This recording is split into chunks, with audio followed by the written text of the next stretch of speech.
last class we had discussed with what is money, what is capital market, what is money market, and what are the differences between these two markets.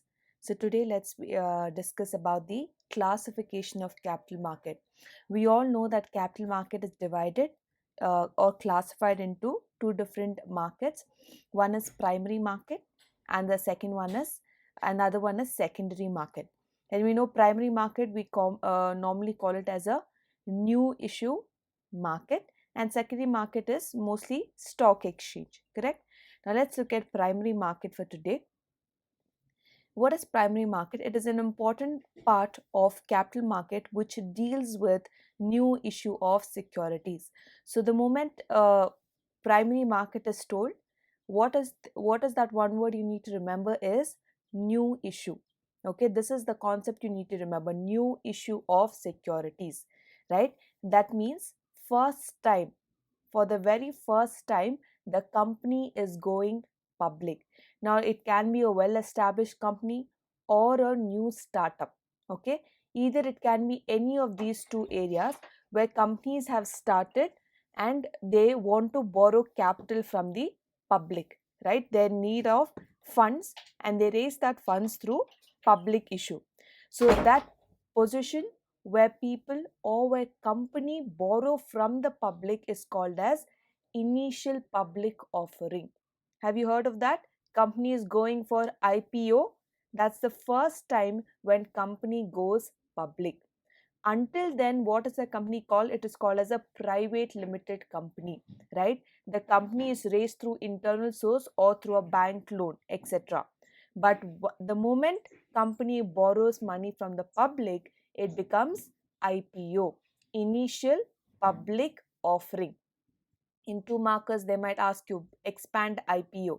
Okay, so that is called as initial public offering. So that is the first time you are subscribing or you are welcoming investors from the society to invest into your company. What is that market called as?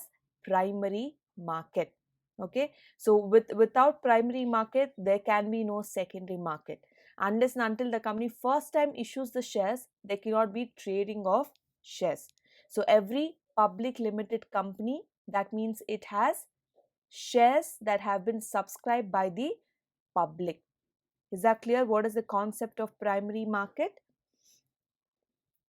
Let's look at the different features. First one, it is the market where securities are sold for the first time, therefore it is called as new issue market. I just now explained to you, right? They're sold for the first time, and that's why the market is otherwise called as new issue market. So in exam, if they ask you explain new issue market, you don't have to worry that you haven't studied at all this concept. Primary market is otherwise called as new issue market. Next, the securities are issued by companies, government through RBI. Now, who can issue these shares or subscribe to the shares?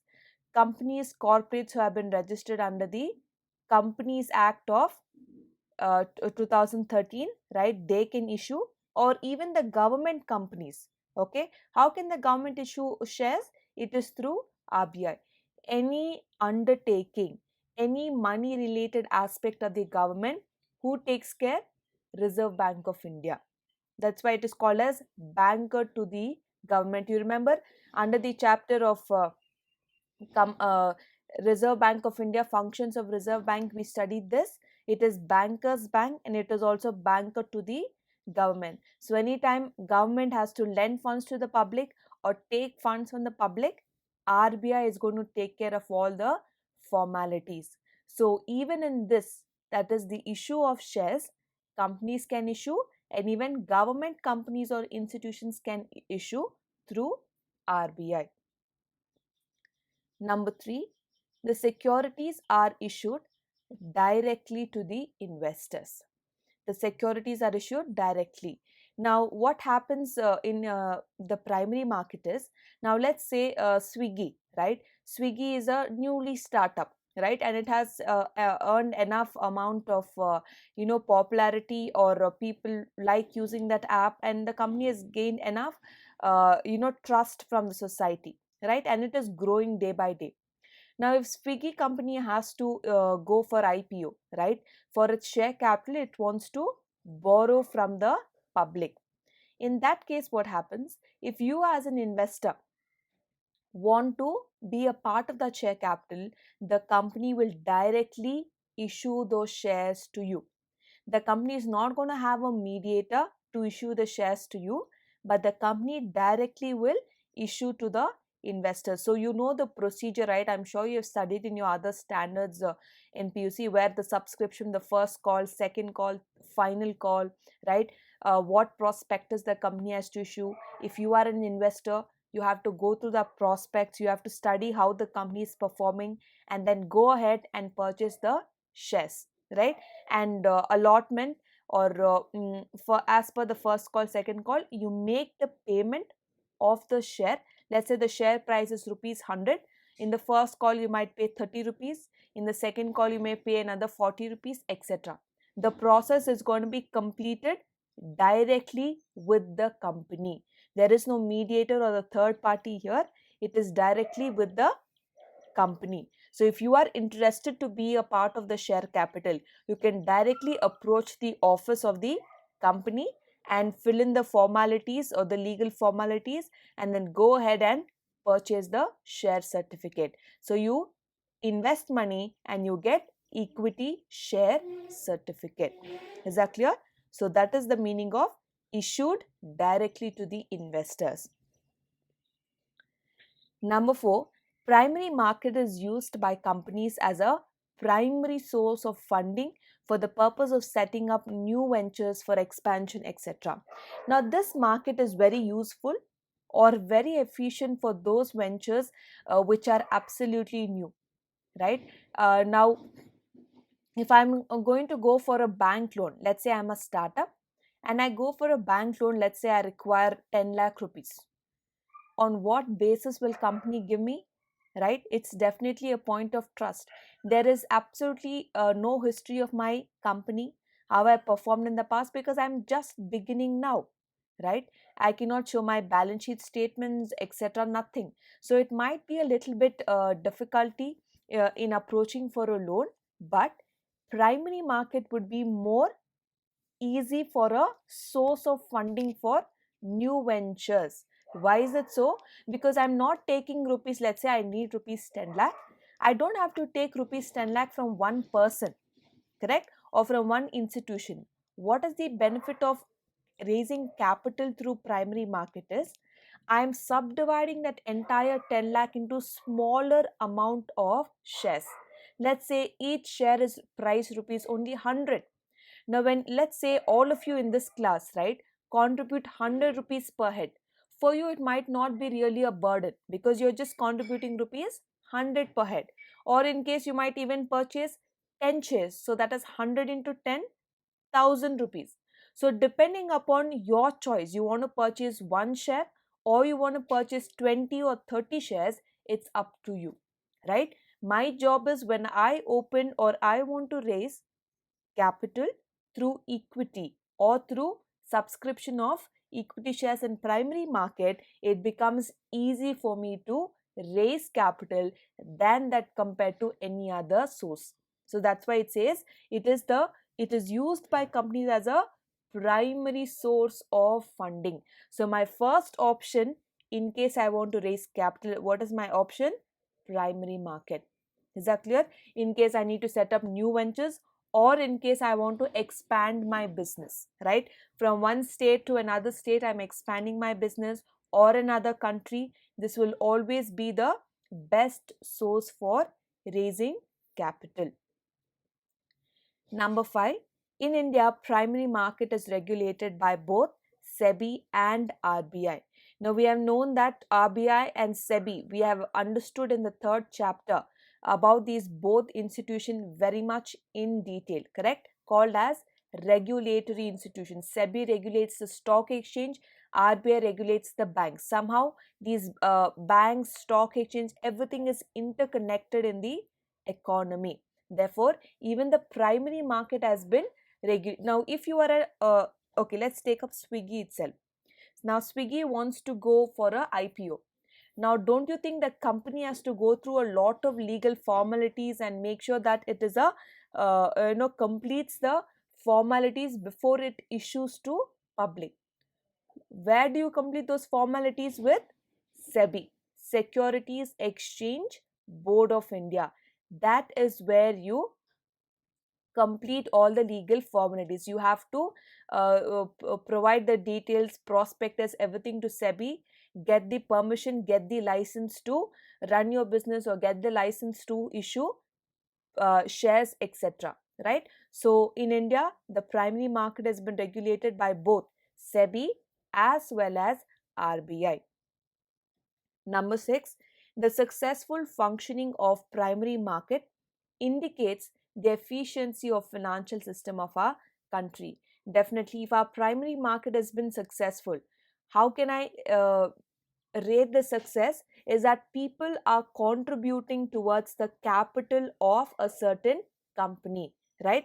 Now my savings, what I have, let's say 1,000 rupees per month, if I'm contributing towards this purchasing of shares of different companies, I'm contributing towards the capital of company, and the company in turn will use the capital to purchase fixed asset, to for production process, and because of the production process we have products and services in the market, which in turn is serving the social welfare of the economy. Isn't that everything in a circle here?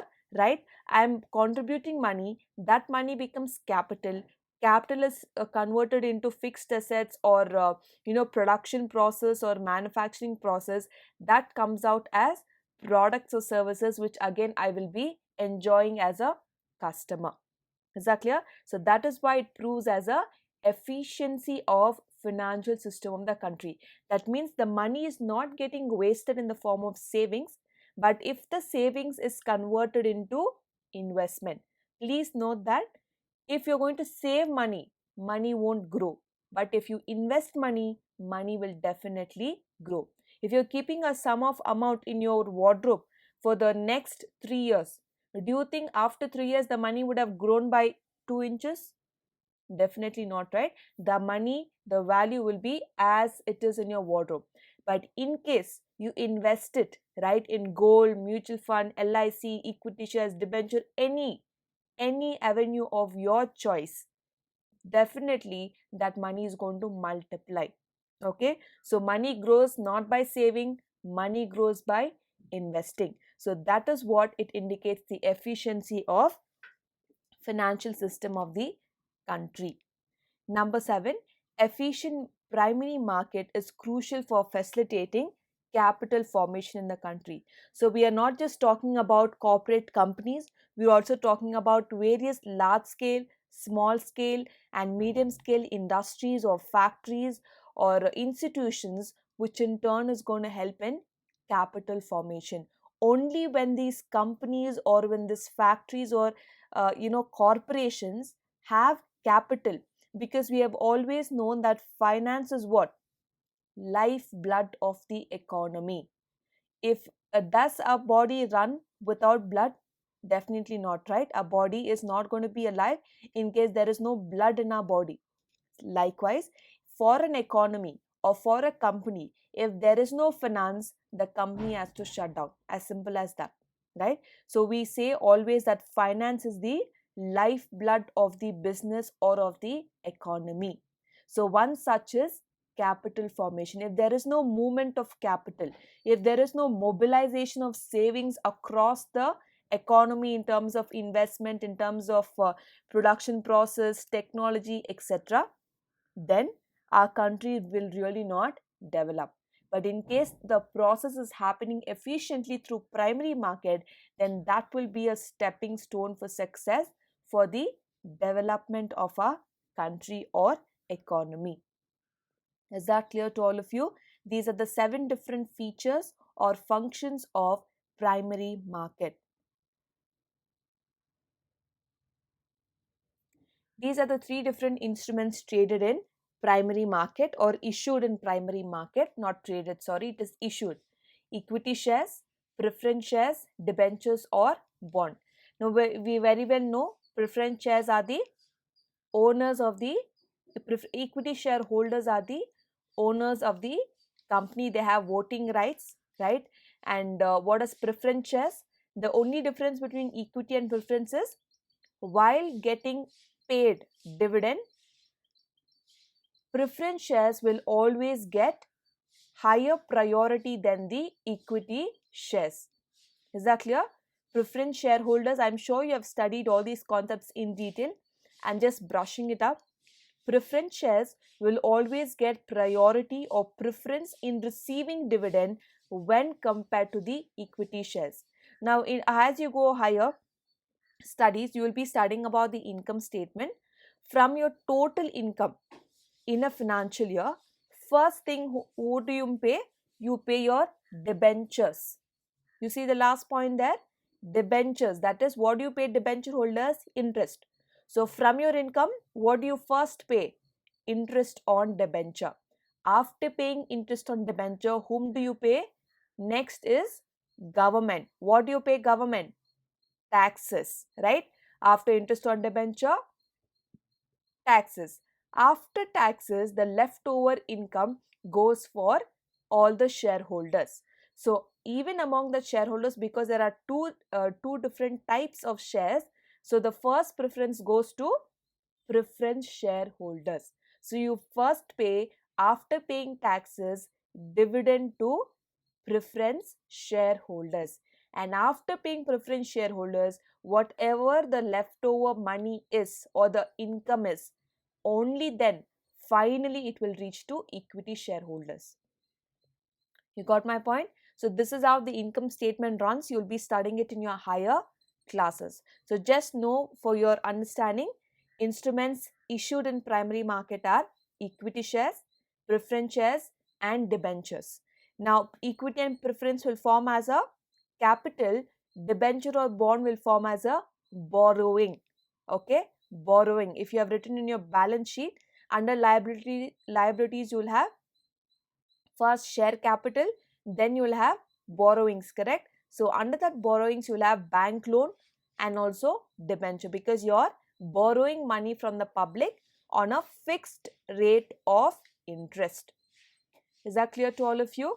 So hope you have understood the concept of primary market, the functions of primary market and the instruments issued in primary market.